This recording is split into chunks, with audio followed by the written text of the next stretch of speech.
It's Oops All Dragons. We're here. We're still here. We're still doing this. I'm Lisa. I'm Varun.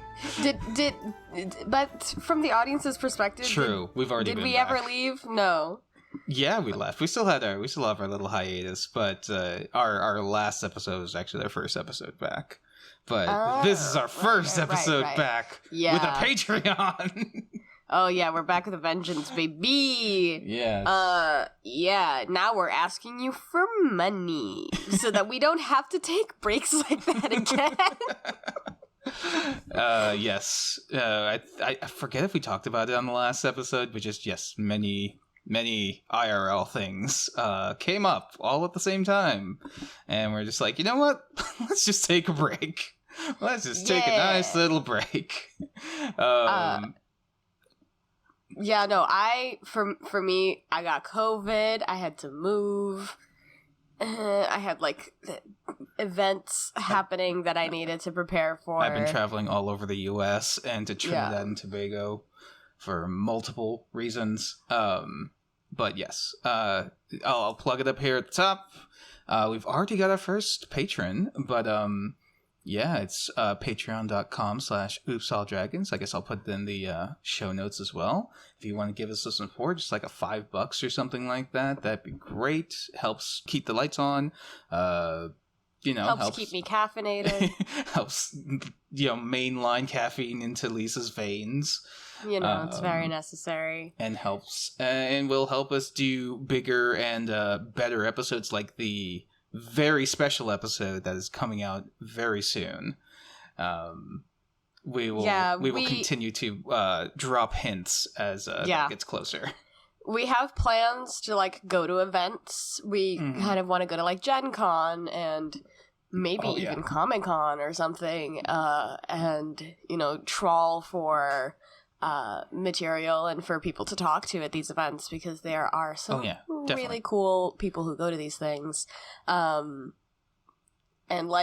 other events such as Ren fairs and I have a group of friends from work that LARP, and I would really love to join them, but where's the time? And that, it's all for that sweet content, baby. If you like what we do, go ahead and become a member. You can do $5 a month, or you could do a slightly larger donation one time, a one-time donation, and that gives you access to a couple of things. We have different rewards on there. You can go check it out, and we have the Discord that the more people join it, the better it gets, because the Discord servers are only as good as how many people are in there and interacting and talking, and we want to get more people in there and talk to people. I mean, why else would we be doing this show if we didn't like talking to people? That's pretty much our thing. It's kind of our whole thing, yeah. And speaking of talking to people, today we've got a guest. It's a guest episode. It's Rose. Say hi, Rose. Who are you? Hello, everybody. Well, I'm Rose, as you said, Rose Foster. I'm kind of just a voice actor, actress, and altogether just a nerd. All right. And we'll get into it, but you have a connection to our mutual friend Caitlin that we'll talk about, and then we'll get into your very interesting characters that you've let me get a taste of before. But before we do that, Lisa, what have you been up to that's not, tabletop related? Oh boy. I've been in moving hell for the past week. I thought I'd be further along in the process by now. I'm not. Other than that, last weekend I went to the Labyrinth Masquerade, which is a costume ball that's sort of fairy themed, Oh, that sounds lovely. Themed thing. Yeah, it's an event that I'd like seen online and like heard about a lot from like other costumers, like cosplayers and stuff for years, and now that I actually like live in LA and I'm like down the street from the hotel that it takes place at, like I went all out. I made a giant stupid ball gown for it. It was I'm sorry for your loss. Yeah, no, and then like when I got there, like actually a bunch of people who I work with were there, and ended up finding out that one of the people that I work with is actually this cosplayer who I've been following for a really, really, really long time, and I had no idea. Very cool. Awesome. So now when I go back to work on Monday, I don't know how I'm going to like be able to look her in the eye. It's great. Because it's like, oh, I've followed you since before you worked in the industry. Whoops. Like, yikes. Hello, parasocial relationship. Hello, parasocial relationship. Oh my god. Yeah, but it was a great time, and I'm gonna absolutely be like a frequent flyer. I'm gonna be going to this thing every year. It's great. That sounds awesome. Nice. Because it's just like cool to be in a, like, it's different from like a convention or even a Ren Fair where it's like, it's there's a lot of like normal people walking around. Yeah. But this thing, it's like you spent the money to buy this ticket. You're a weirdo. You're a little freak, and everybody knows that everybody in this room is a little weirdo and a little freak, and like you literally can just like walk up to people and start talking to them and like ask about their costume and like ask. I mean, like, it's the same way in a con. It's just... No, but there are a lot more normal people. Yes, like especially nowadays. I feel like by the time like I stopped going to cons, there were a lot of like normal people going to conventions. Too many normies. Exactly. This is my inner gatekeeper coming out. But as someone else who works conventions, I completely agree with you on that note. It's been a lot more people coming in. The last time I went to MetroCon, like there were entirely just too many like normal people. I'm like, no. Where are all my little freaks? Stop it. It's just people who are like too amazed by cosplayers, and it's like, no, this is our space. Go away.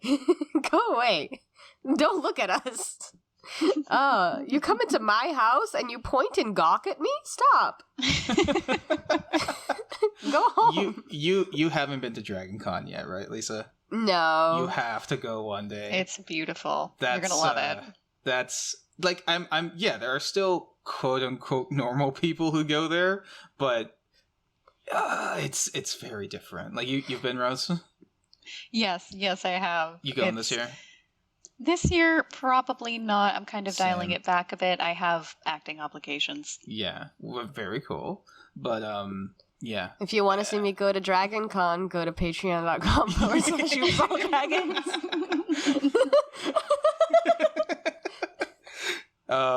Yeah, we'll definitely post that up if that happens.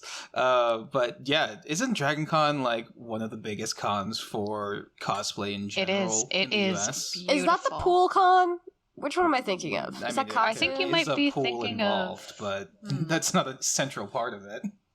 There's one of these conventions that it's the pool con. It's the one that everybody makes like the bikini version of the character to wear to it, and I can't remember which one it is. It's not that one.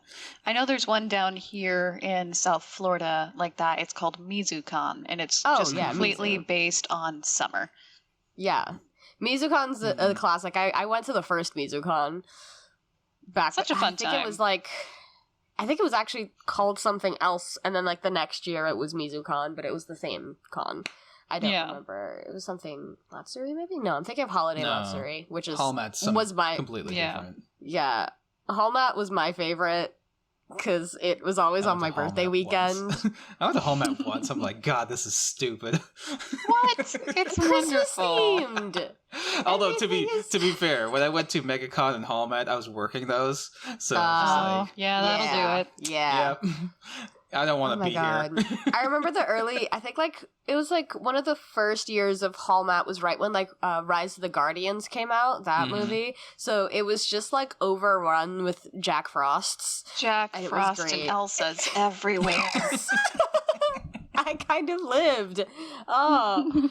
Oh my god. I think it was one of those that I first saw. Do you know the cosplayer Tracy Hines? Yes, I do. She's like the Little Mermaid, like that's her whole thing. Mm-hmm. She's been doing She's fantastic Little Mermaid at it. Yeah, and she's a great singer and everything. We may as well like start getting into it. I don't know. Do we get into it? Are we? I hadn't said what I was. Oh, you need to get into your thing. I don't know. We've been talking for 20 minutes. Rose hadn't. We've been on for 20 minutes, but the recording hasn't been that long. Oh boy, my sense of time is so shot. I paused the damn thing, Lisa, just to like keep hide it from the viewers, the listeners. Don't let them Don't let them peek behind the curtains. Yeah, you're the one doing it, Lisa. Hey, no, you didn't need to. Listen. Oh, pay no attention to the man behind the curtain. Noel, keep this all in. There's no editing in podcasting. There's no editing. No such thing. You can't edit a podcast. Rose, what have you been up to that's not D&D or whatever? Well, a lot. Way too much to go into, but highlights of the week, a lot of voice acting, a lot of getting cast for Renaissance festivals that are coming up later this year, and sword fight practicing. So that's fun. Nice.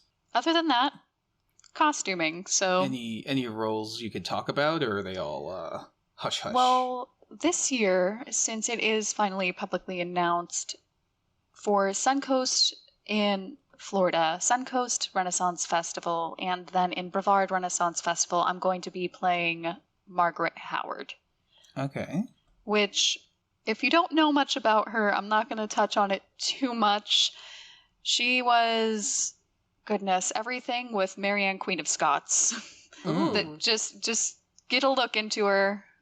We're going Elizabeth this year, so I'm playing more of kind of like an underground bad guy type role. I'm very excited for it. It's my first time doing anything bad.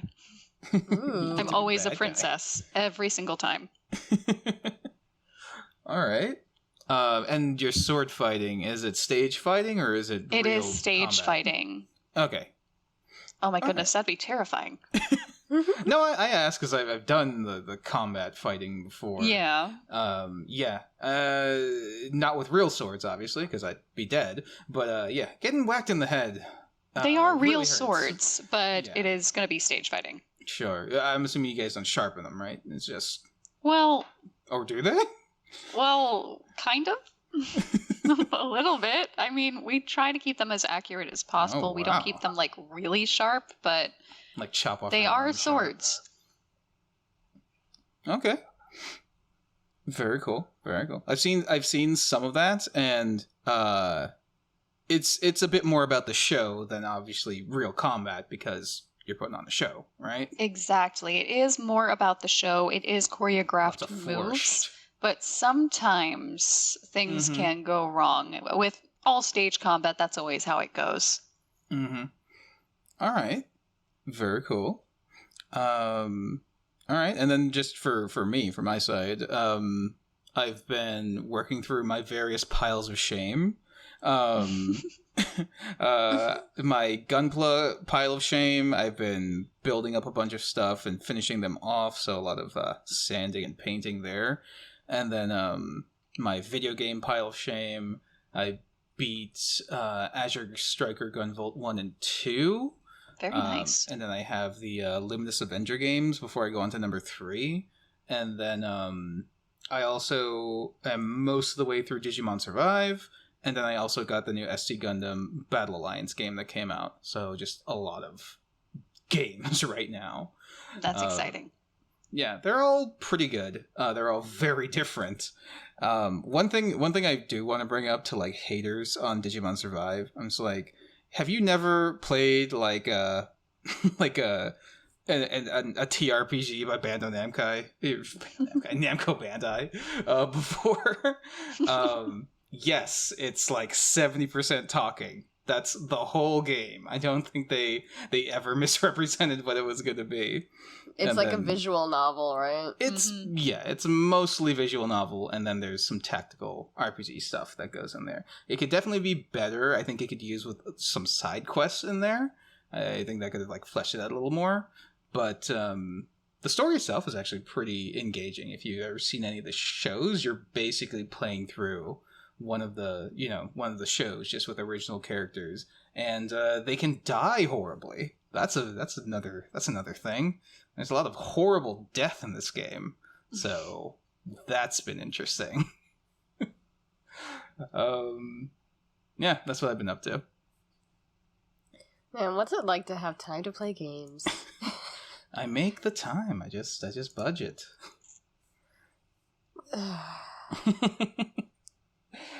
You've been moving. You have an excuse. Enough of us. More of us. Anyway, let's get into it. We're here to talk nerd shit, which we've done a lot of already. So, Rose, yes. Why are you a nerd? Why are you like this? What happened? What happened to you? Well, it all started when I was born. All right, but let's not go back that far. I'll start more along kind of when I met Kate. I was going through a pretty rough time. My acting instructor and my singing instructor of 9 years had passed away, and they were really, really into D&D.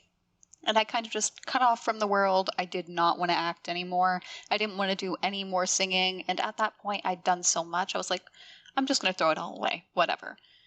But I started going to our local comic book shop on Wednesday nights and playing D&D to just get back into it, because I had gotten my first job after 2 years of moping at a Renaissance Festival, of all places.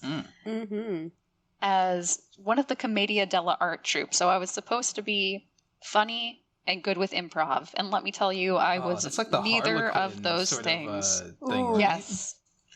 Yes. And it was a lot of fun. Our troupe was the funniest damn thing I have ever had the pleasure of working with. And a lot of people were like, you should go play some D&D. And I was like, fine, I'll cave. I'll go play some D&D. God damn, leave me alone. Shut up about your dumb nerd game. Kate. I was like, shut up about your nerd game, you nerds. And that's when I met Kate. And we were all just playing at a table. One day, my usual character is like this little life cleric who likes helping people out. And I couldn't find my character sheet for her when I sat down at Kate's table, so I had to make a whole new one. I decided to make him just a jerk, like the worst person in the world. Some like snobby little high elf who ended up getting all his clothes burnt off because he decided to fight like a magma slime by himself. Okay. What is this the character that you have done a voice for multiple times, or is that one coming? No, that he's coming, unfortunately. Okay. I really hate him so much. No, this one, I don't even remember his name. He was just some one-off, and that's how Kate and I got to talking. And then we ended up eventually becoming roommates. We went to D&D more often, and that's where I met Teddy, a friend of Kate and I's. And we did a one-shot, and that's where Myrtle came from, the one that I told you about, that he's always, oh god. Do it. He's Myrtle, the turtle character. And love it. He talks like this all the time. And I realized by doing his voice that I can probably do other voice acting jobs. But he lives rent-free in my head because everything is his. It's not his head. Or it's not my head. It's his head. His head. Like, he tried to take over an entire manor himself. Like, he has a mind of his own. I don't control him. He just does what he wants. He's the worst thing that has ever existed. He walked into the Big Bad's manor, and instead of rolling, he's like, this is a nice house. You can even call it my house. And whenever someone would fight and like scratch the wood on the floor or like crumble a wall to get to the next room, he'd go, hey, you're gonna have to pay for that. Those walls were mighty expensive. Like the worst type of person. Oh my god. Oh my gosh. Myrtle the turtle? This is my house now. It's everything he sees. He's like, this is a very nice table here. You could even call this it is mine. my table. It's the worst. Oh and my hopefully god. you guys never get the displeasure or misfortune of meeting him. Lisa, make a note the next time we do another dating episode. Oh my god, no. He'd make it about himself. Even if he's not the main person, he's just a candidate. No, he'd make it about himself. You're trying to woo him now. That's even funnier. Yes. Oh my god. And then recently, one of the other ones that now lives rent-free in my head, he's from Brooklyn. He's Don Scampini. He's a druid. And you will be healed with his healing bechamel sauce. It's his Nona's recipe. Don't worry. If you're feeling sick, that's your healing potion. You'll be healed by the bechamel. Oh my gosh. It has really helped with character development, so if there's any actors listening to this, or voice actors, I really do recommend playing D&D, which I thought it was a really shitty suggestion at the time, but it really is. It'll have you doing voices that you thought you'd be embarrassed by previously, but wow, it brings something out of you. I don't know what it does, but it does something. It gives you permission to just like get into the character. It does. That you normally wouldn't do. How wacky or terrible you want to be. Exactly, and it has you leaving that D&D session, or whatever role-playing session you're doing, it has you leaving it going, what the heck was that? Who was that? I cannot tell you how many Lisa could probably attest how many sessions are just like, what just happened there? Yeah.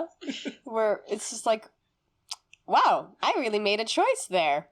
Didn't expect to make that choice, but that's the choice. And what does this mean now? Who am I? If you're not reevaluating your life at some point after a session, what are you doing? Are you playing right? Right. Are you even playing D&D? There are so many times where, like, I thought that I understood the character that I was playing, or that, like, I'll have an idea of, like, what I want this character to be like, but then I accidentally end up just, like, saying something that is wildly out of character, but then I'm like, wait, no, actually, this makes sense because this person is actually this feral. Literally raised by wolves, but yeah. Oh boy. It's it's that thing of after a while, after you've played a D&D character for long enough, the character just kind of becomes you. Like the barriers start to break down and more of you starts to come out in them. Exactly. Yeah. Oh my god, then who am I if Myrtle exists? Oh no. Exactly. What deep, dark part of your psyche does Myrtle represent? I don't think I want to find out. Go to like a European castle. Just walk in there like, nice. It's a nice castle. Nice. And these hardwood floors. Exquisite. It's the Oh no. But listen, I'm gonna say something, and it's either gonna come off as bad or it's gonna be funny, and I'm hoping it's funny. But my brain immediately went, it's the colonizer instinct. It's you walk into a room and go, this is nice. You live here? No, I live here. This is nice. Very nice culture you have here. This is mine now. Wonderful little community. Here's a blanket. Oh man. God. Oh no. That got too dark. Run it back. Oh god. There's no editing in podcasts. Okay. So you start this. It's Adventurers League, right? You're playing exactly. With, That's where I started. Yeah. So the world knows our opinions on Adventurers League, but how did you feel about that? Next question, please. All right. No incriminating evidence here. No, this is a safe space to be a hater. Okay, good. I really did not like it at all. 0%. I immediately moved to homebrew because, my God, why is it like that? Why? What are they trying to do? We ask the same question. They're trying to get people into D&D. I don't... Yeah. I honestly don't think I got a dinosaur, which was cool, but at the same time, I'm like, what the hell? Didn't make sense. I see what they're trying to do, but some things, a lot of it feels like I could not be here, and everything would have just played out exactly the same. Yeah, but all right. Yeah, Adventurers League. No, it's like they're trying to add structure to a game that allows you to express creative liberty. And kind of explore. It's adding too much structure and adding rules to something that's supposed to be freeform. Do you think that maybe Adventures League is something that worked better for previous editions? The thought just like popped into my head because like 5th edition is something that like very specifically sort of loosened up a lot of the rules to make things a lot more customizable and like more loosey-goosey, really. Yeah, I mean, maybe it's something that worked better for previous, more structured editions. Yeah, which I could definitely see that, but at the same respect, even in previous editions, you're supposed to be able to go ahead and try to do what you want, use your own creative problem solving. If you have any restrictions on what you're supposed to do, like with Adventurers League, they just go, no, you can't do that. Against the rules. Like, without any thought or I know this is going to sound very wrong and very mean, but I think it's to help DMs that don't know what they're doing. Like, giving them a little bit more structure. Like, DMs that really don't want to have to think on their feet. Sure. I've actually seen a little bit of that in person, like in action. With a dude who... used to run some Adventures League around where I play. I think the whole point of it is just that it's meant to be an intro, and then you're supposed to, and I mean, just you, it's like the DM, the players, whoever, go off and kind of do your own thing from there. I know there are folks who like that type of gameplay where it's, a lot of it is turn off your brain, where it's just... Yeah. You kind of play through by the numbers, you do your thing, and I think we've said it before, if that's your type of thing, that's fine, but at least for most of the people I talk to, it's not very fulfilling. Yeah, which I do see kind of what they're going for. They're trying to prevent someone coming in at like their first or second session saying that they have like a level 20 paladin with all these items that they could have not like gotten somewhere, trying not to make a god character. So I kind of get what they're trying to prevent, but there's other ways to go about it. I think it's fine. I think it's fine as an intro, but just to your point, like you played it and then you're just like, nope, do my own thing. And I think that's the right instinct. So how did that go? How'd you guys go from Adventures League to Homebrew after that? Well, it was challenging to say the least. I had a friend who was a DM, a few that were DMs and had their own homebrews going on, tried to bring us in. One of them, they were just one of those DMs that nonstop throw hordes and hordes and hordes of enemies at you, and the only thing you're doing the entire time is fighting. Like, it was a 5-hour session. Of just combat? It was just combat. And then you have other ones that, like, introduce puzzles, which I really do enjoy that. It really is up to the DM that you're with. That's kind of what made me want to explore DMing. I wrote a few campaigns my own end. We haven't picked them back up yet because of everything with the pandemic, and you know how that goes, trying to herd cats into one spot to play on a game night. Oh, tell me about it. But it's kind of like a leap of faith going from Adventure League to try and find like the right group of people to play with. How'd you find them? Was it in person or playing online? Well, it was actually in person. We all met at the store that we went to, all playing Adventure League together. And that's when one of them was like, "Hey, I have a campaign. I want to introduce you to it." And that's when Myrtle was born in the homebrew. And yeah, I know. Is it a blessing or is it a curse that I left Adventures League? Who knows? But it went really well, honestly, when you have a good group of friends to do it with. But we haven't been able to pick it up in a while. Okay. So what was the campaign about then? If I'm being honest, I don't even know. That's bad, but wow. That's a great sign. It's a great sign. We started off, we went through the woods to find this manor. It became my manor. And we were just going from room to room. There was a wolf pup somewhere, so it had to do with wolves, and it had to do with a manor. Maybe a vampire? Okay. But we had to explore it, going room from room, trying to uncover like the mystery of what was going on. I don't think we ever really figured out what was going on there. It was a bit convoluted.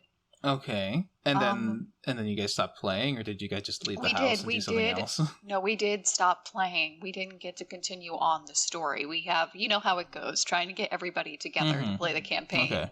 It doesn't always go exactly how it's supposed to. So that's interesting, because I think both Lisa and I have run into these sort of situations where the DM has a set way that they think things are going to go, and if anything doesn't go that way, it spirals.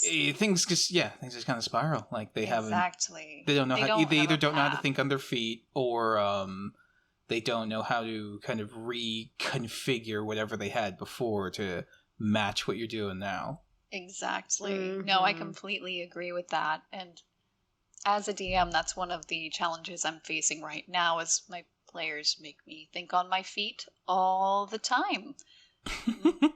Well, we got into you being a player, but then what made you want to cross over and make your own world? Well, I had just a story in my head one day, and I was like, you know what, this would make a pretty cool campaign. And when I thought about it more, I was like, yeah, you know what, and let me write this down on paper, kind of iron out all the details. And when it started, they didn't even get out of the first port, like, at all. Like, okay, it is an entire world, and there's only one port you start in. It's not a big town at all. And they just want to live there. They stayed there. They did. They're still there. Overall, like, what was the idea? What was the idea of this world that you want to create? So they all come from different areas. We did like the pre-campaign for all of them to get them into that one town. They are on a quest from one person to go and collect pieces of this ancient relic that was scattered around, stolen by bandits, and held in different places across the kingdom. Once that's put together, it is supposed to save the countryside that it belonged to, because it casts a barrier over that town. And there's something bad coming for that town specifically, and if they don't get it back, it's going to go to ruin. There is a bit of a catch in that, however, that I have one of my players very close by. I'm not sure if they're listening at all, and I don't want to spoil it for them. Because I'm pretty sure if they know what the twist would be, they'd try to find a workaround for it. There's a twist. We don't have to say what it is. It is a twist, and it's going to make them... My play style as a DM is I want my players to really think and grow in morality. I don't want them to just, okay, I'm going to go to every single port, kill everything, and then yada, yada, yada. Hobo. And don't be a murder hobo, please. And so I want them to think that twist is going to make them go, what do I do? What is the right thing to do in this situation? Okay. And so you've plotted out this whole, like, world, you say, but they've not gotten out of the starting town? Exactly. When they were on their way to the ship, they stopped in a bakery. And this sounds about right. They just decided to go from store to store. So they just been shopping? Yes. Yes, they have. They've kind of just been... And I didn't expect them to go into any of these shops, so I've had to come up with NPCs. So many NPCs. And I don't even have an NPC deck to pull from, so I'm just like, oh crap! Just have time a to list think of of names. I really did. I went on like one of those baby name websites and I hit the random button. It's like, have you been to behindthename.com? Yes. I hit the random button in medieval names. There we go. Yeah, it's that one and fantasy name generator. Fantasy name generator. That's the other one. Mm-hmm. Yep. I have another one I'll send you. It's dungeon.bin or something like that. Or yeah, Donjon. Yeah, that's another good one that does name generation, but it's specifically fantasy, and it'll give a little blurb about what that person's thing is, so you don't have to come up with like their personality or anything yourself. Wow. They'll be like, that's amazing. Yeah, they're a dwarf who who's the mayor of the town and is also missing an eye or something. Wow, I really wish I had that earlier. I'll send it to you. Thank you. You're 100% free. I'll always sing their praises. They have all these weird fantasy generators on that site, and yeah, you can make maps and stuff with it. That's fantastic. But they never. So they've just been shopping for how many sessions? Yes. And it's not just one. It's not just one group. So okay, like they haven't met. We're paused because I'm just like, okay, how do I like? I'm trying to think of a way to force them to meet. Oh, the players haven't met? Yep. Oh, boy. How did you not have them just start out in a tavern, and then some shit goes down the tavern? Because we were doing pre-campaigns. I mean, it's hacky, but, like, it works. Yep. It does. It does. I'm probably going to end up going that route and just being like, all right, you're all at the port. A tavern by the port. And that's how we're going to end up doing it. Guess what? You all ended up at the port at the same time. Look at the odds. I've been trying to think of like alternatives to the you're here at the tavern. Oh, you're in the tavern. You're all staying in a hotel and something happens nearby. You all rush out of the hotel. Yeah, done that. And yeah, that one for sure. The only other one that I could think of is you've all received a letter. Essentially, it's Clue. It's the Clue. It's the Clue hook where like you've all received a letter to come to this place, manor, whatever it is, and you've all got like reasons to be here. But yeah. I think another good one is if they already don't know each other, like the starter quest from 4th edition has everyone just traveling in a wagon. They're just already traveling, they're going to a place, and then a thing happens, and then they're all kind of pulled into this thing when some goblins attack or whatever it is.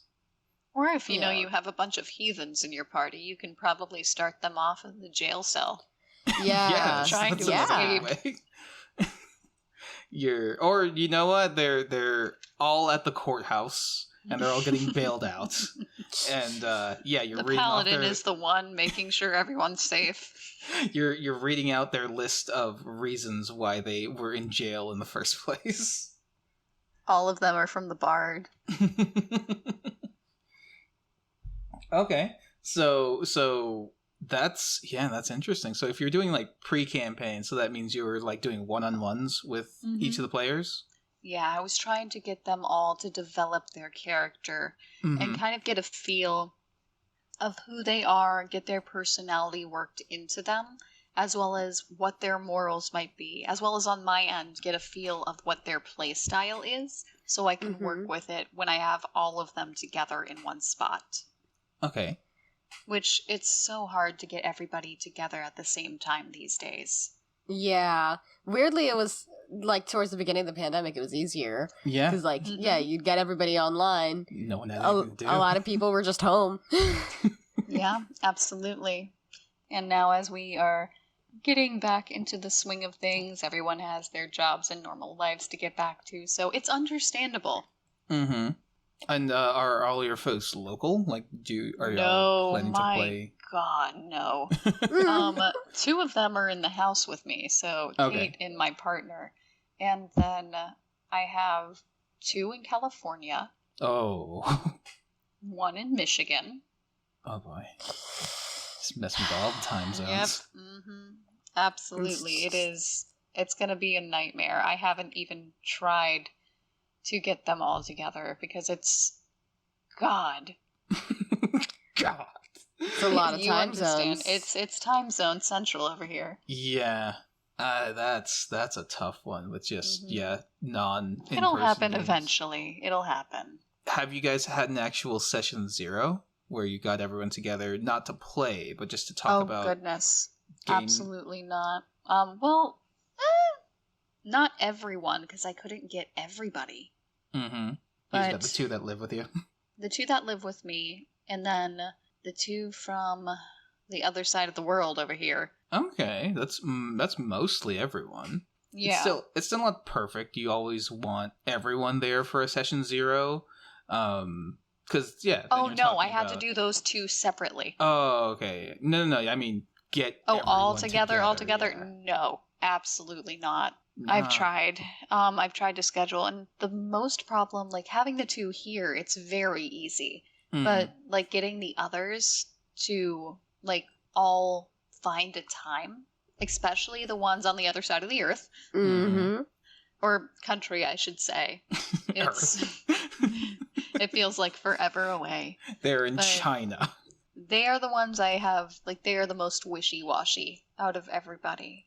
Yeah, the time zone thing is an issue, but then beyond that, it's commitment of just like... Exactly. Can you set a time? Just give us a time. Exactly, which they don't really ever give me an exact time. They tell me what days they're free, and then on those days, they're like, I'm free between this time and this time, which I'm like, wonderful. And then they're like, hey, I have something that comes up. So I'm like, okay, I'm thinking about replacing them. Honestly. I mean, that's fair. I feel bad, though, because I've already gotten to know the characters, so maybe keeping, like, a one-on-one campaign with them, that'd be okay, but, Like, if you can't make the game happen, no matter how much you like the person, there comes a point in the DM's DM career, or whatever you want to call it. That you have to break up with them. You've got, not even break up, you're just gonna be like, this isn't the game for you. I'll call you again when we can make something else happen. Yeah, just, like, absolutely. Peace. I've had to do that so many times from folks who want to be in games, but then, like, I know they're wishy-washy. So, like, I've usually given them a chance before, and, like, they flake or whatever it is. So the next time something comes up, they're not at the top of the list of folks I would call to join in. Or if they want to join in, there are certain folks. Lisa, you know, Nova especially. Anytime Nova gets the small inkling to do some D&D thing, I'll just be like, no. I'm like, all right, go do it with someone else. Like, not with me. Because I know them.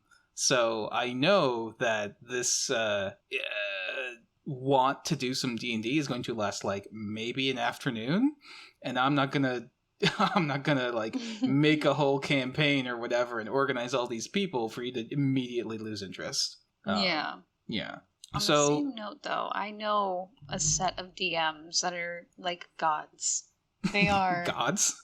My goodness, yes. They work at Renaissance festivals. Okay. Actually, and they are dungeon masters for a live interactive campaign that they host at these festivals, and it's called Dice Night Adventures, and it is some of the coolest things I have ever seen. If you guys get a chance ever to go to one of the Renaissance festivals around you where Dice Night Adventures will be, like, I know on the 27th and 28th. Well, that's this weekend, actually. They're in Maryland right now at the Maryland today. Renaissance Festival.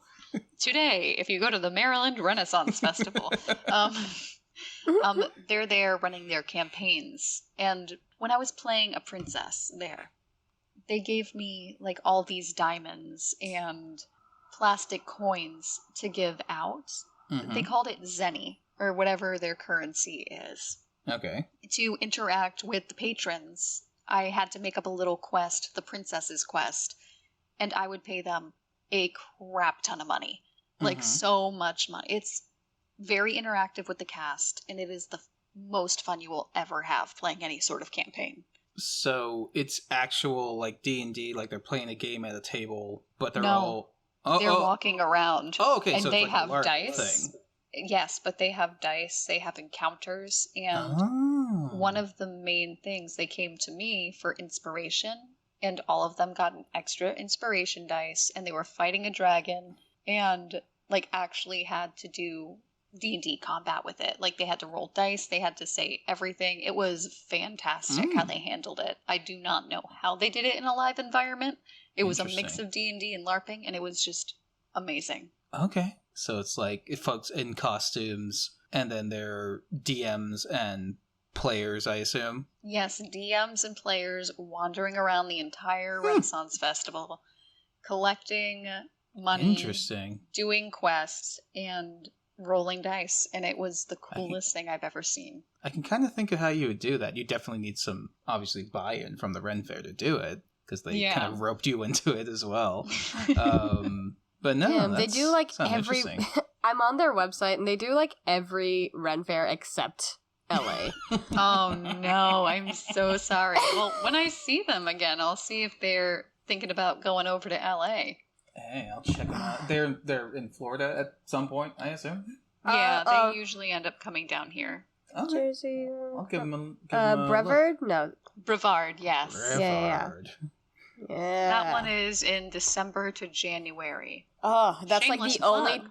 That's the only time of year where it's okay to be outdoors in Florida. It really is. It is beautiful. Those dresses are. Yeah. The one out here, the Ren Fair out here, it'll be like it happens during like the last few colder-ish days.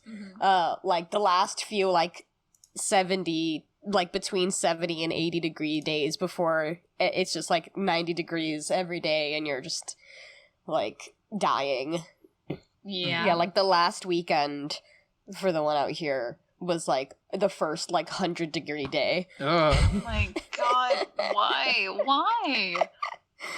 Oh god, yeah. No, nope, I'm about to say it couldn't be me, but like I am thinking of doing stuff for Ren Fair next year. So yeah, I met some nice old ladies. I love the Ren Fair. I met some nice old ladies, like historical costuming ladies. Bonded with them over a shared love of 1992's Orlando. Yes. It's a great time. Love a Ren Fair. All right. Back to the game stuff, because I know you guys can go on about costuming for like half an hour. I'll get you two and Amanda on one podcast and just put myself on mute. Just let you go. Actually, that does lead me to a question for you. So you've said that Caitlin calls you the one of many talents. You're an actor, you're a costumer, and you are clearly creative enough to not only play D&D but also GM. Have you ever LARPed, or has it just like been the work you've done for Ren Fair?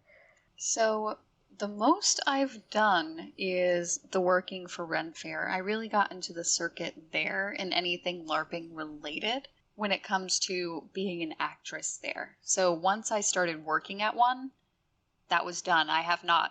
Every time I've gone to a Renaissance festival, I've always been working it. So I haven't really done LARP itself. Interesting.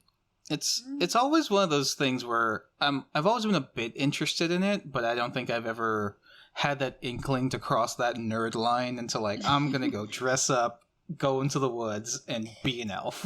Honestly, yeah, I think that's where I am too. Yeah, I feel like we've grown up definitely with that image of like the classic nerd going firebolts, firebolts, lightning bolt.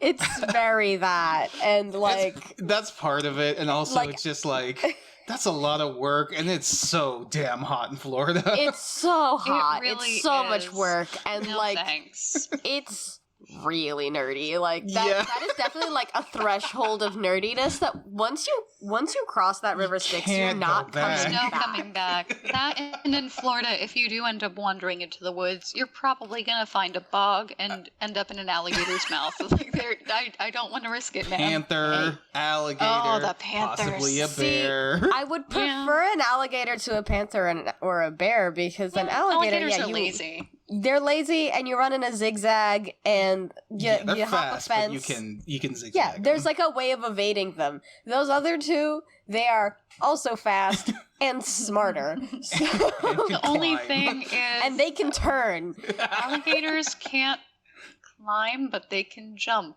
and if they jump, they can get you in a tree. Jesus. Gators can jump. Wait, also, yes, I have seen gators climbing fences. They can't climb trees, but they can climb fences. I can see them digging under the fence, if anything. If it's not. No, they can That's climb how they fences. Get in swimming pools. That's how they get in swimming pools. Yeah. Oh my god! Jumping over the fence. Not even can you jumping. Imagine like climbing. A gator torpedo. Oh no! Yeah, but. Yeah, no, so I would Florida will just kill you if you just go too far and not out. To mention like mosquitoes, gnats. It's the Australia of the U.S. It's not as dangerous as Australia, mostly. I don't know, man. So we've got some invasive species in there that are probably from down under. Speaking of that, and I don't want to get too far off topic, but when I was working, it was Florida Renaissance Festival down here at Quiet Waters Park. It was after hours one day. We were having Rescue Rally, which is kind of like an auction type party to raise money for actors who work the circuit and don't get traditional insurance. So I took off my dress, I folded it up, and I put it in my bag. And the next morning, I go to shake it out because there's fair dust everywhere. Like, there is dust. So I shake off my dress and I hear this plop. I'm like, what the hell is that? And I look down on the floor, and Snake. there is... worse, in my opinion. I don't even know how to describe the size. Like, the size of your hand, if you hold it up. It is a brown recluse spider. And it Jesus! Is stunned. And it's like sitting there, and it's plopped on the ground, and then it raises its two legs and darts at me. Oh my god. So I jumped on the sink, and I was like, no. So it started trying to run up the sink, and then I jumped in the shower, and it started trying to charge at me when I was in the tub, and I was like, oh my fucking god. It wants the blood! It did. So I parkoured out of the shower into the hallway, closed the door and stuffed a towel underneath the door. And I went, no one go in there. I'll deal with that when I get home. And I did. It was a bad time. So I get home. I open the door to the bathroom. And I'm like, okay, where the hell is this thing? I'm like walking around like a horror movie, like, like, where the hell is it? It's not on the ceiling. I can't see it. And so I pull back the shower curtain. It's there on the wall. Oh my god. It's still so angry. It's so angry. And this next part, anyone you can ask Kate, you can ask my partner. I was crying because I had to kill it because it wanted me dead. And I was so sad that I had to kill it, but I didn't have any spider spray. I didn't have a sandal. I had to use the only thing I had in my hands, which was a bottle of cherry blossom Febreze.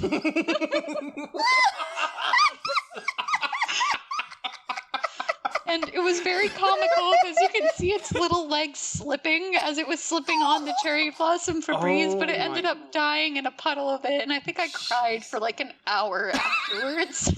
Oh my god. Oh my god. So you said a real life D&D encounter, huh? I really did. It was I rolled a nat 1, but I made it work. I did. Oh my god. But like how terrifying would it be to like you get home, you go in the shower, it's nowhere to be found. Oh god, and I you're like, cried. oh fuck, it just lives here now. Do I charge it rent? I would burn down the house, especially one that was that. I can't even describe how big this thing was. It was horrifying. God. But the wildlife down here in Florida, especially those parks that they hold the festivals in, man. There's some bullshit there. Listen, Really we're in their stories, territory. We are, which is why I cried, because I didn't want to kill it. I just like your reaction. You close the door, you stuff it out. I'll just deal with that later. That's a problem. I told later. no Don't go in one. there. I told no one to go in there, and they didn't. Thank God. But man, Oh my god. Wow. Don't even. sorry for off Don't even topic. know where. No, I don't No, even know I where to love go it. from there. It's a great story. I just don't even know where to go from there. Because like, okay, right? So let's make it in topic. So, like, Do it, Lisa. what's your Transition this. How many experience points do you get from that? What kind of loot did it drop? It dropped about an hour of tears, and I'd say the experience points you'd get from that is probably like 5. 5 experience points. It only had 1 hit point. It did, but it took a whole bottle of Febreze. You didn't just smash it with the bottle? No, I sprayed it. Oh my god.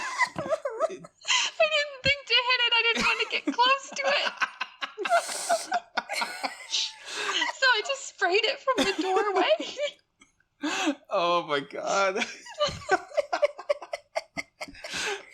You didn't at least like do the lighter trick?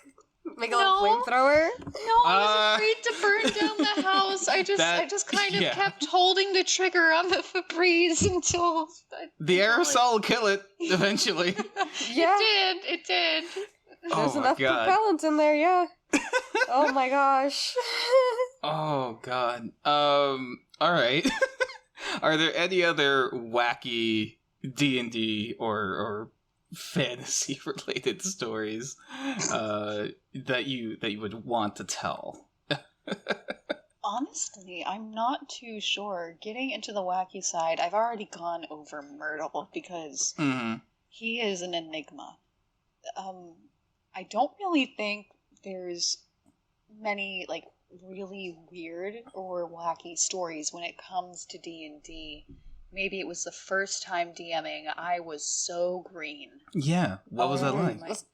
I had 2 very unruly players. Mm.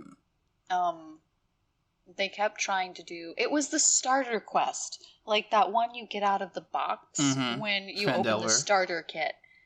My God. Was it meant to Fandover? I don't remember, if I'm being honest. Was it the 5th edition? It was 5th edition. So yeah, it was meant to Fandover. Must have been, yeah. So we were all so green. Mm-hmm. It was my second time doing anything D&D related. It was their first time, and I was trying to help introduce them. We somehow ended up at the city, and something was going to happen, and they just wanted to try to see if they could case the city in mud. What? Like, What? I know. Huh? I don't know how it happened, and they ended up doing it. What? Don't stare at me like that. See, the one person that was playing with me is looking at me right now from the living room. And they rolled Don't a look nat at me 20. in that tone of voice. They rolled a nat 20, and I didn't know how to say no as a DM at that point. So they did it. They did it. They But there was no encased they encased the city. in mud? Yes. How? What does that look like? What does that mean? What does that do? Well, it cut off all the oxygen to everybody there, that's for sure. As in literally like a Stephen King dome Like a of mud? bubble. Yes. A bubble of mud? Correct. What? Why? I don't know. They wanted to see if they could do it, so they did it. I was going to say, what were they trying to accomplish? I don't know. You know that one meme, sometimes you wonder, what's going on in somebody's head? That was kind of where I was at that moment. I don't know. Is that when you learned to say no as a TM, Rose? Oh yeah, that's when I learned to get creative, because when they say you don't know what to expect coming out of your player's mouth, don't anticipate anything. You don't know what the hell's going to happen. Yep. Ever. If it's players wanting to encase a town in mud for whatever reason, or you think that they're gonna fight a bunch of monsters and then instead they become friends with them, Lisa. I mean, that's happened on both. I've done that as a player to you, and you've done that to me. So it's true. See, the one time I've DM'd, I knew that was a possibility. So. Because I know myself. I know that, like, I had created a couple of encounters, and, like, specifically that like, Kelpie encounter, the, like, fetch questy kind of one. Varun knows what I'm talking about, because he was one of my players. But I had them, basically, I had the party where they were basically hired by this nobleman to go fetch a creature from out of the forest that, like, may or may not exist for that nobleman to present as a gift to the princess on her birthday, because he was trying to curry favor with the king, whatever. It doesn't matter. But I set it up in a way where, like, I was like, okay, and if I was playing this, what would I do? Oh, I would, based on, like, the creatures that they were encountering, there was going to be, like, this little, like, society of like forest people who are guardians of the forest and were like protecting this creature. I knew that I would be like, oh, actually, we're not gonna do this, and we're gonna help. And so I built in for that, because I know that that's how I play too. It's like I'm not just gonna do what the NPC tells me to do. I'm gonna create problems. I taught you well, Lisa.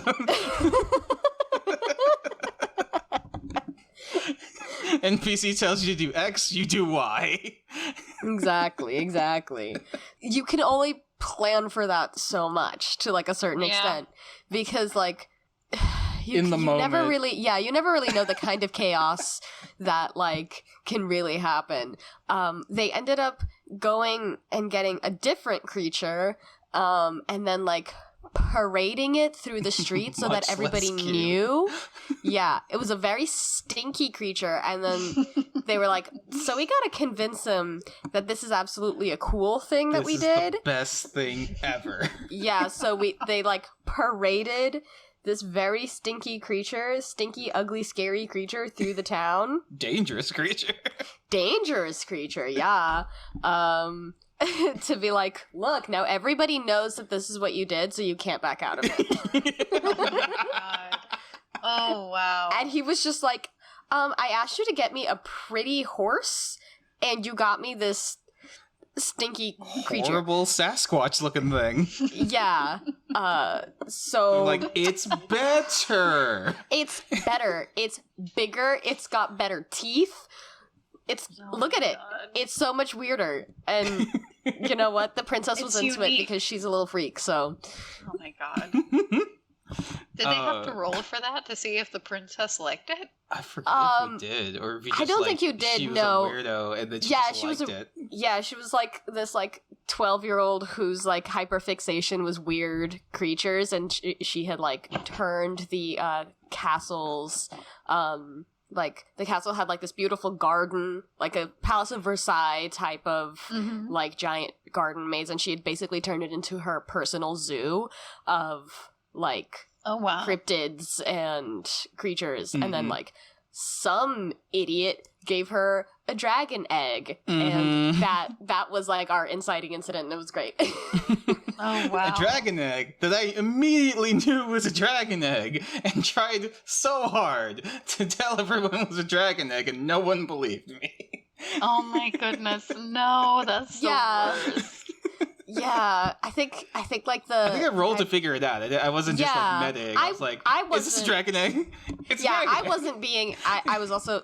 I could have been cagier about it, but I wasn't cagey enough about it. Like, it was very obviously a dragon egg.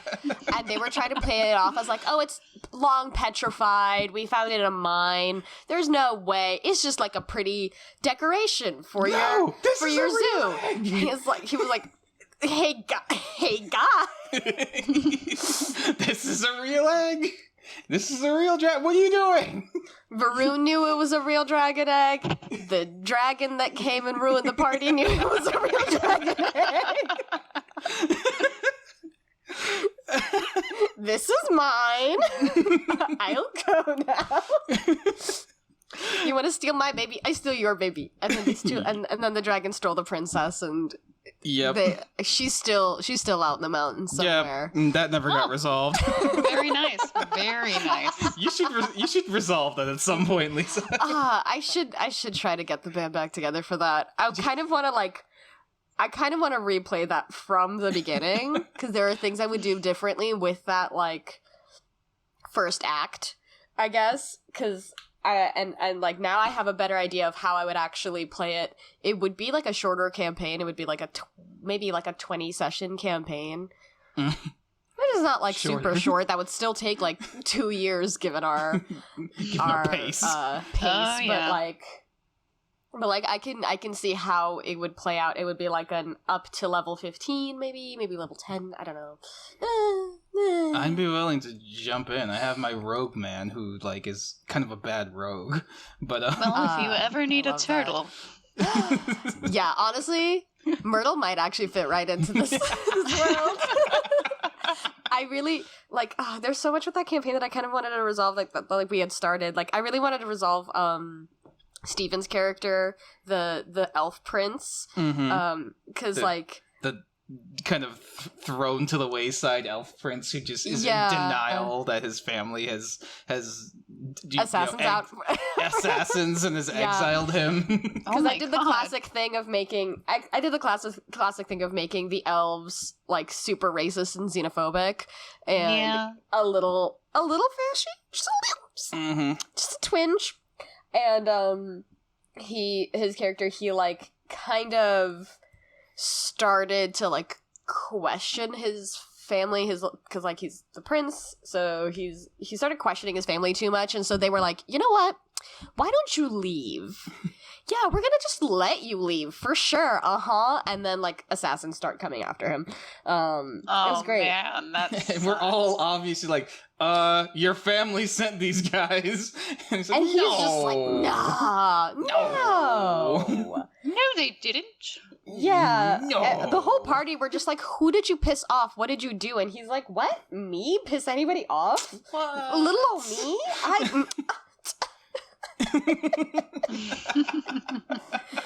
I would never. But yeah. So, any other wacky tales from your side, Rose? Wacky? I honestly don't think so. In terms of my own characters, I'd say mine are a lot more tame. My characters always tend to be like that lawful good, or that like the good character in the party in a team of absolute heathens. You tend to be the brains of the operation. No. The moral compass, not the brains. She's the moral compass. I wouldn't say... The one I'm talking about mostly is Ophelia. I've had her for quite a few years, and she's a life cleric. She wants everyone to be happy. She is a cleric of Lathander. And my goodness gracious. She had like a -2 intelligence. She's like hello, my name's Ophelia. I'm very happy all the time, but I am not smart. Very wise, not very smart. Exactly. She was not smart. She teamed up with a bodyguard and her bodyguard's name was Casteller, which was played by my partner, and they are a tiefling rogue that is just very heathenistic, and she just kind of didn't want to see it and kept trying to make them smile. Whenever anyone in the party gets up to trouble, she just kind of pouts and is like, no, we can't do that.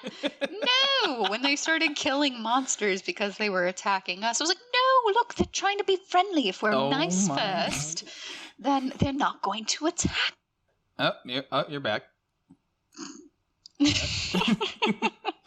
Let me tell you. I love that kind of character. I keep trying to play that kind of character, but I end up just being very sarcastic on my own. So like my druid, super serious, but keep going.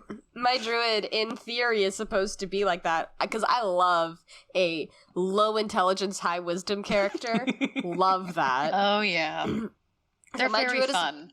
Very fun. My druid's supposed to be that kind of like peppy, chipper, like a bit innocent, but then like the rest of it just ends up being that my actual quips end up coming out. And so I'm like, well, actually, Lisa never mind. Coming out. She's an aggro, feral little creature. Oh, that's so funny. She's a ferret. It was very odd when you're talking about Dot. I'm talking about Layla. Okay. That is Dot. Or Layla is more feral than anything else. Dot is also low in higher wisdom, but she's like higher charisma because I was gonna say you're trying to be like cool, the cool character, and then you just and then you became a mom.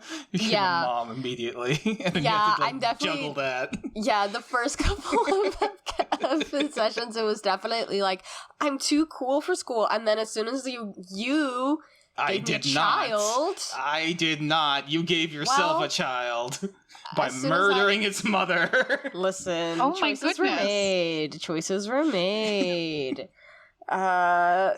Choices were made. And then I was like, you know what? I'm gonna roll with this. She didn't want to take on this role, but the role took on her. And now she's like FaceTiming her son every day and is like, oh, that's sweet. Are you doing your dishes? Are you doing your dishes, son? Are you doing the winning? dishes? Are you winning, son? Very that. And we still haven't picked back up with that. But like the chat keeps going. I'm just like, y'all think he's just like telling you everything he's doing? No, of course he's not. He's a teenager. I know he's sneaking out, and this Varun, this is stressing me out so much. I know that this boy is sneaking out, and and I need the rest of the party to get it together and play because I need to yell at him. You need some resolution. I need to yell at him. I can't just keep having these conversations in the group chat. I need to have them in game. Yes, the Lisa and another player have adopted a child. Caitlin is actually our other adopted child, right? I think I've heard stories of this campaign. Yeah. After you guys get off from the sessions, she comes and tells us some stories. I think we often hear you getting home while we play. Yep. Oh, yes, you do. I'm usually getting home around that time. Oh, God. So how just to bring it back around to you, we don't need to talk about like our stories for the entire I don't know. I find them hilarious. Once we have more to talk about, we'll talk about it more. Yeah. When we can when you, Lisa, can finally gather the troops and get them together. It's true. But how? So your life cleric Ophelia, like how does it work out when obviously bad things happen, and then monsters need to be put down, and that sort of thing. So she doesn't notice. What? She's just in denial. She really is. Let me see. The only time that we really ever, like, she really ever came around to realize something really bad was going on. We were playing the Curse of Strahd campaign. Mm-hmm. And her partner almost died. Oh. And I think that's the only time she's ever really gotten serious about it. Like, actually, okay, cool, I actually have to kill something. Other than that, she is never really around when the combat's going on. Or she's standing on the sidelines, like, doing something else, healing people, making sure everyone else is taken care of. Like, I don't know where you're fighting this thing, but, all right, here you go. Here's some health. Like, off to the side, like, all right, wonderful, just another day. Going with skeletons. She's very naive about it, but with her partner, her bodyguard, was raised in a graveyard by a necromancer. So as edgy as possible. As edgy as possible. But so whenever they see skeletons, it's like, so do you know this person? like just very oblivious. It's like, why are you fighting them? Don't you know them? Or with goblins, oh hi, nice to meet you. I'm Ophelia. Would you like a cookie? Like very naive, or like she'll turn her back and accidentally hit them with her bag and knock them out or something like that. She's really not that smart. She's Mr. Beating her way through the world. She really is. She does Mr. Bean her way through the world. Or when she's talking to a bad person, her bodyguards, that's why she has to be with the bodyguard at the whole time.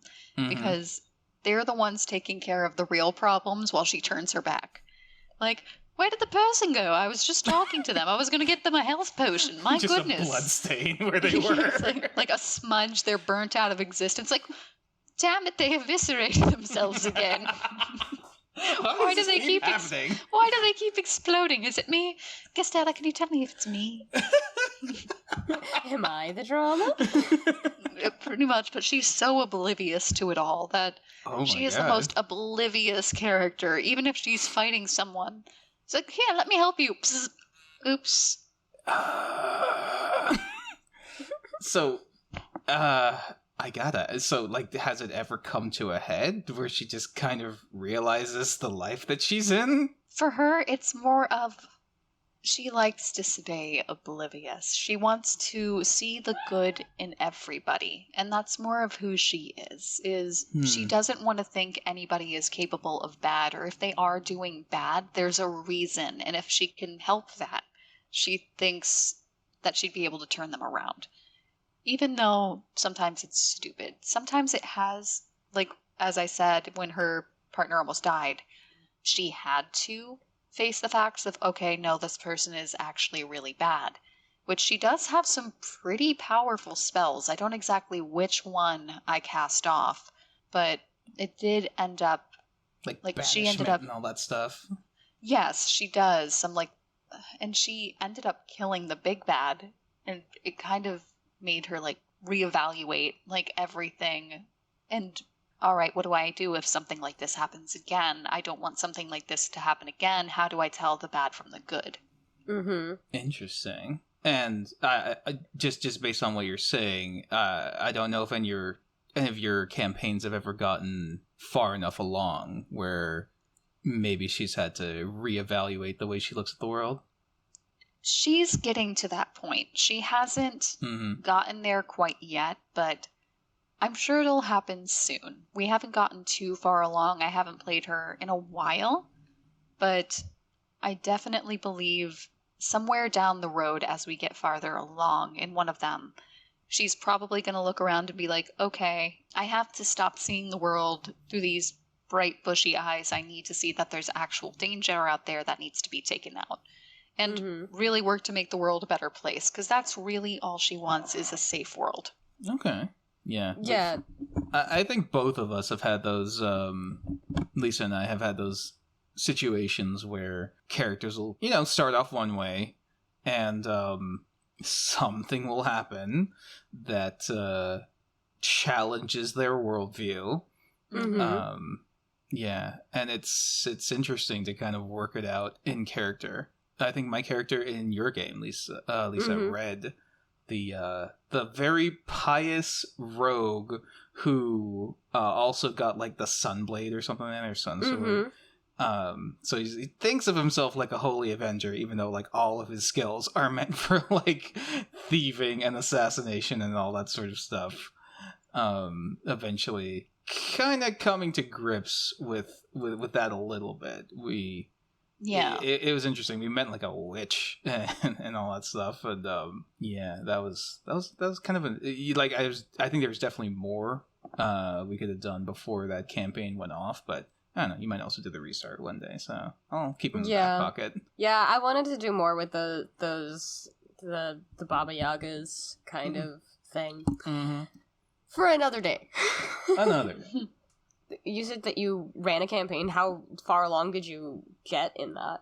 We're going to regroup on that. Honestly, I'm thinking I'm going to restart it and kind of force them all together. Do as you said, a session 0 to get them all together in one spot. I am going to be replacing some of the members that are not able to, because it's really not easy doing 2-on-1 sessions in that sense. So I'm definitely going to be restarting it and guiding a little bit more heavy-handedly in terms of getting them along the story. At least the beginning, Yeah.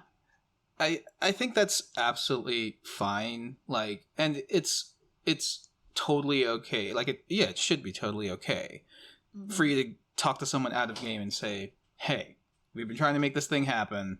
It hasn't happened.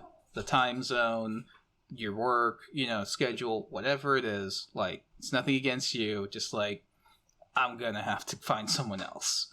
Because we're all, for any of this tabletop stuff, we're all making the time to come together and do it. It's a collaborative game. You can't really... Exactly. You can't do it as one person. You have to have it together as a team.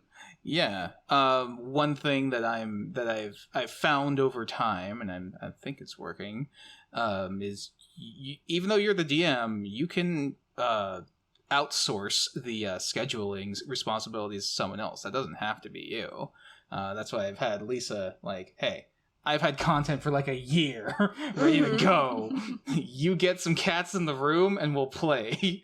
We'll find out what's going on with your son. We'll find out what's going on with Rose's backstory in the city. We'll find out what's going on with your potential, relative who's living in the city. All this stuff. Herd some cats, Lisa." That's the hardest part. It really, really is getting those cats in the room. Yeah. No, that's totally, like, you're totally within your right. Like, you restart it if you don't think it's gotten to a good start. No, it definitely didn't, and I think I definitely will restart it and get 2 or 3 more players in there. The first thing I always ask players is like, what's your regular availability and what can you like commit to, because D&D is a commitment in general. So like, how much can you commit to? And like, okay, if it's once a month, but you have a couple out, but you have the hours to spare on like a Saturday, like, okay, we'll aim for like once a month. But if it's my schedule's different every week and I have no idea, then like, sorry. Yeah, and it's hard to do when, people work retail and normal jobs where that is a reality. Yeah. And like, I would even be down. I really like the idea of doing like, because for my schedule, like, I really only have weekends to do personal things. So like, I like to, when I do get to play, I like to play like longer sessions, like every 6 weeks. Because like, it sounds like, oh, it's just like one afternoon during the month, but it's like, in the course of a month, I have all of 8 days that I'm not working. 12-hour days. So one afternoon when I have only 8 days in a month, it's a lot. That's a chunk of time. So like every 6 weeks and we play like a longer session, that's perfect for me. But that's definitely like the hardest part is everybody's mileage is going to vary, and you have to find, like, where's the compromise that we can get everybody that wants to play together. Yeah. I for Euros, I think a session 0 is probably the best thing of like, you know, you get everyone together in the same virtual room if they're not, you know, physically in the same place. But get them together, because one, that can prove that you can get them together. Yes, but then also set the expectations for the game. Like, okay, how often are we going to meet? How long are we going to play? What sort of game do we want to play? That sort of thing. And yeah, just set it up front for the whole group so everyone can see that's everyone's on the same actually page. A wonderful, wonderful thought. I've never thought of doing a session 0 like that in terms of like asking the players what type of a game they are looking to play as opposed to just hopping in with your style. So that is wonderful. Because wonderful suggestion. I was going to say, because like you just talked about it, there are some folks who are going to be the murder hobos. There are some folks who are just in it for the combat, but there are some folks who want to do puzzles or role play. And if you've gathered a group of all these different play styles, but the campaign is only geared to like maybe one of them, 3/4 of the group is going to be, you know, kind of bored or, you know, not really into it. Absolutely. So yeah, like a lot of folks think session 0 is just like character creation, that sort of thing, but like it's talking to the players. It's getting everyone on the same page of like, okay, we're all committing this time to do this thing. What are we trying to get out of it? Yeah. Yeah. Like a legit session 0. You should definitely have one of those. And yeah. It's an hour, maybe a bit more if they haven't done character creation or anything, but yeah, hammer out all those details. And that's when you can also do some interesting stuff with character creation if everyone's doing their character creation together. Because then if someone's coming up with their character, you can be like, yo, you want to be brothers? Okay, cool. Like, this is our brother thing, and we're brothers now, and this is how we know each other, and yada, yada, yada. It invites that collaboration. Yeah, and then honestly, in doing it that way, some of the heavy lifting ends up off of your shoulders as the DM, because then it kind of ends up happening intuitively that your player characters will make suggestions and make choices that inform your world building, inform character relationships, inform how you can set things up more easily. Drop tidbits that you can use later on. Like, you know, giving backstory stuff and intertwining their own backstories themselves and be like, oh, we met in jail or something like that. Or like, oh, I used to do favors for his mom or something like that. Like, I don't know. You know, people, when you put people in a room and you're like, you can make shit up. Be creative. They will make shit up. And then you just have to work on folding that in. And then, you know, they'll say, oh, I have this in my backstory. I don't really know anything. You can be like, okay, cool. So these are plot hooks that you're going to bite every time if I pull on one of these strings. Great. Yeah. You've made my life so easy. Absolutely. It's the people who are like, I don't want anything that are like, okay, what am I going to do for you? What am I going to do that's going to, like, ones that don't have, make like, a you deep backstory? Yeah, that's going to grab your interest. Like, it's like a double-edged sword of the people, cough myself, that give, like, pages-long backstories. Lisa. Because it's, like, at the same time that it's, like, that's so unnecessary, but also, like, oh, pages of tidbits of, like, plot hooks that if I pull on any of these strings from your backstory, oh, you're gonna pay attention and you're gonna bite. Lovely. And Varun on several he says Lisa, but he loves it because he's done it. He's taken shit from my backstory that I didn't even really realize I put in there, and he's like, are you sure this person's dead? Are you... When you went to school, before you dropped out, did you... Like, yeah. I give you these cryptic messages just at random points of just like, so this thing about your backstory, like, go into that a little bit more. You got any names? Yeah. Any specifics? Got any names around that?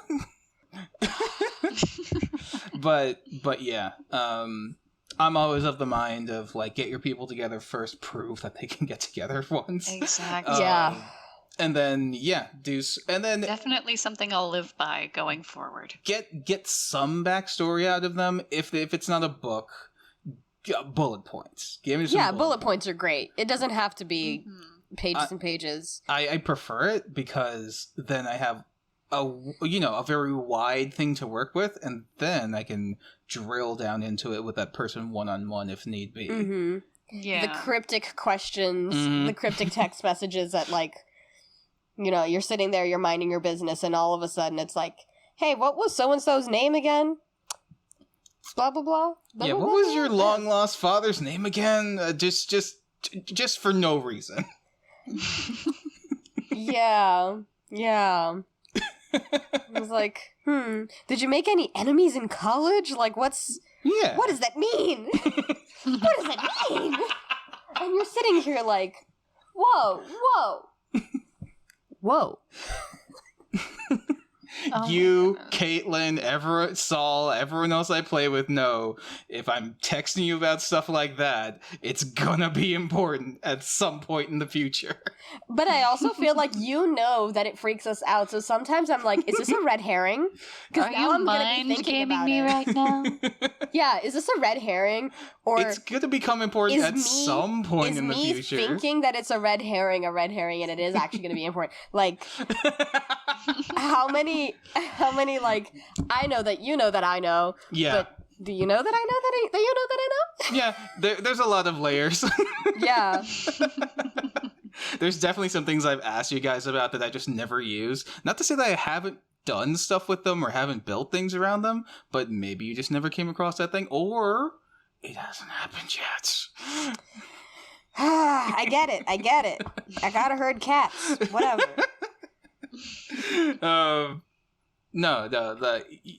That's the other thing of just like those folks who don't give you anything to work with. Like Lisa said, the worst. And it's they really are. Because then, 5 sessions in, whatever it is, you're going along the main quest, or if you're able to throw in someone's backstory at certain points and give them these little, boosts or whatever it is for, making them feel more involved. If the other person doesn't feel as involved, well, it's like, you didn't give them anything to work with, man. Yeah, absolutely. Yeah. And that's the worst feeling. It makes you feel like you failed a little bit as a DM when you can't engage someone or they don't want to engage. But kind of got to, like, cut those loose ends at some point. Because if they don't want to play and if they don't want to, like, get into it, what are they doing there? Yeah. And we've said this before, but none of this is to say that, like, it's bad to not have, like, specific backstory stuff or motivations and stuff. Like, as long as you as the player are aware that, like, I've given them nothing to work with, so if I don't really get the spotlight on me, it's because I didn't want it. Kinda on me at that point. Yeah, Exactly. So it's like, you wanna literally just be here for the ride and for the vibes, like, wonderful. But, like, don't complain later that you're not getting any, like, attention on your character. You're not feeling like you're getting any, like, character development or anything because, like, you didn't really give us anything to work with. Exactly. Yeah. Because, like, we've had players like that who, not that they complain, but, like, don't really have much going on in their background. They're kind of pretty, like, satisfied with their life. So they're really just along for the ride and to, like, be helpful and are completely chill with that. And that is exactly what they want, is to sort of, like, be support for, like, whatever our main plot line is. Just like, be chill. Yeah.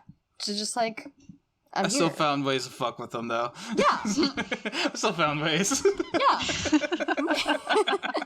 Draw them in. Find their weakness. You've got this animal companion that you are very much emotionally attached to and is, like, your entire family. Cool. Mm-hmm. Guess what? I'm not gonna kill it. It's not gonna die. No. It's gonna get kidnapped. Gonna get kidnapped. You have to rescue it. I'm gonna turn him into a human for a little bit. Make you really confused. Yeah, turn a ranger's animal companion into a human and give them human intelligence for a little while. Oh my goodness. Makes them feel a little odd. Yeah, absolutely. That is very odd, because then when they go back to being an animal, they're like, okay, buddy, are you good down there? All that. Yeah, it's like, whoa, you've seen me naked way too much. Second of all, why is your human form hot? What does this mean about me? Oh no! Oh goodness! Existential dread of, oh god, am I a furry? Oh no! Oh no, this guy was absolutely a furry. I did not know that when I was doing that, Lisa. That shit just kind of came. That shit just kind of happened. You gotta know your audience. You gotta know your audience, baby girl. Come on. I just have really good timing. Like I make you a mom. I turn a furry's animal into a hybrid.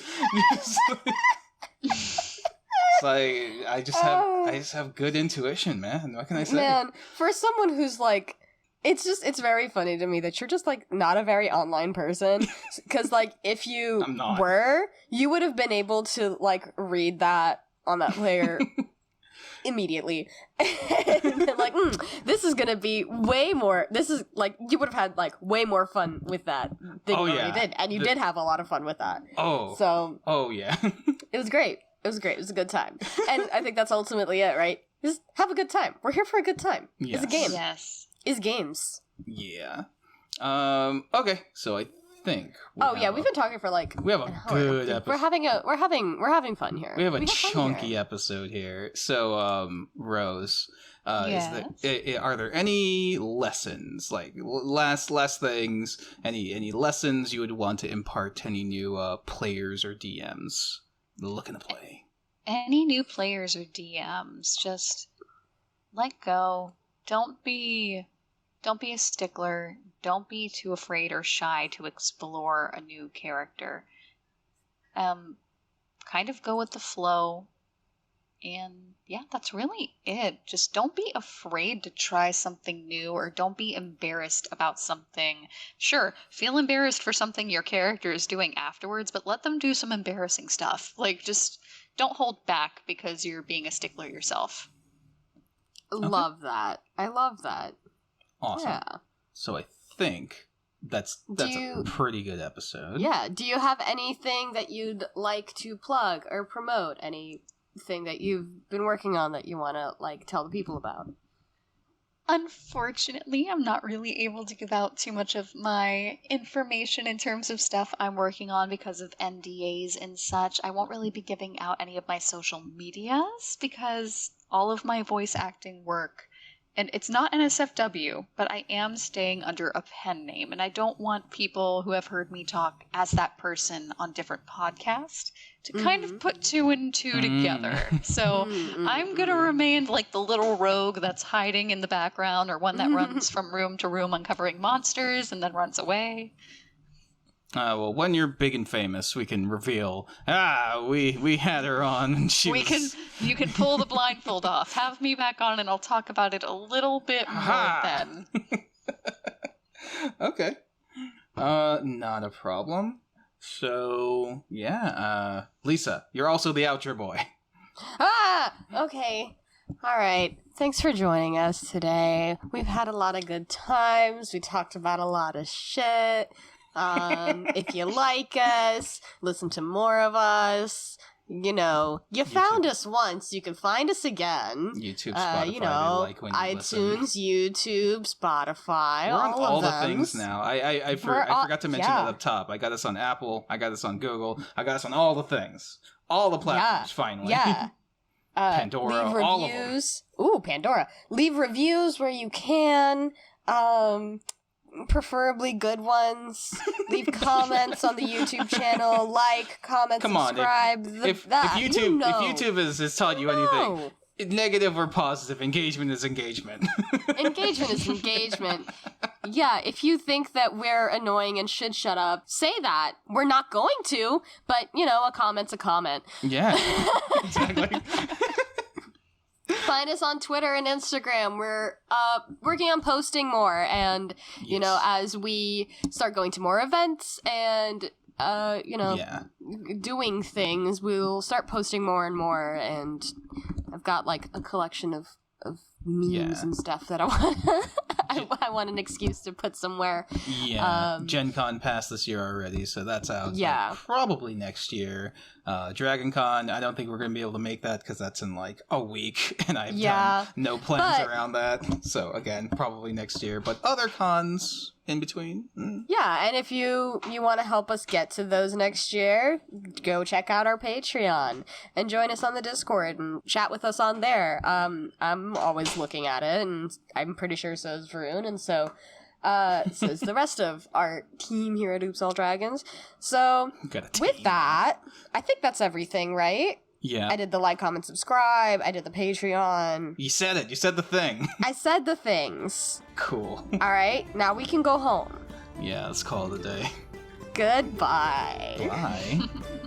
Oops All Dragons is a group effort. Our show is edited by Noel Hernandez, our theme was composed by Brendan Lyons, and our logo art is by Azif On Q. Links to more of their work and their social media will be in the show notes. Find us on YouTube and Spotify, and check us out on Twitter and Instagram at Oops All Dragons.